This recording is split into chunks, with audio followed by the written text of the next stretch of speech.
What up, everyone? Welcome back to another video. Today I'm answering some more comments in my comment sections, and this one came up, and it's how much money do you make per year driving for delivery services?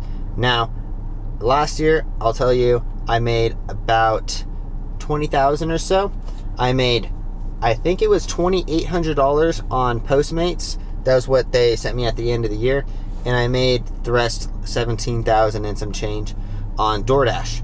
Now I mostly only do Doordash. I really only take Postmates orders if there's one literally directly on the way to my Doordash order, or it's just like super convenient. I always keep both of them open, but I mostly don't even pay attention to Postmates just because they don't guarantee the pay. Doordash, I know Doordash and Grubhub are pretty good ways of making good money, and you can make up to like $30,000 to $40,000 a year. I barely do it. I only work maybe like 3 or 4 hours a day. I make $70 and then I cut it right there.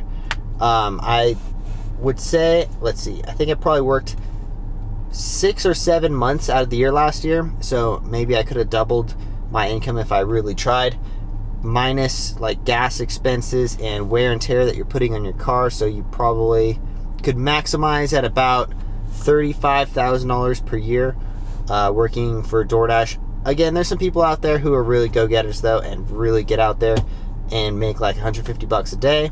Good for you. Some people probably aren't going to make nearly as much, actually, because it's actually, if you're not a very motivated person, it's hard to go out there and just like schedule your hours. You know, if you're not an entrepreneur, it's really hard to go out and schedule your hours. I never had a problem with that. I literally work 4 to 8 every day. That's it. Yeah, I'm trying to keep it short for you guys. Thank you guys for watching. Subscribe if you haven't, and we'll see you in the next one. Peace out.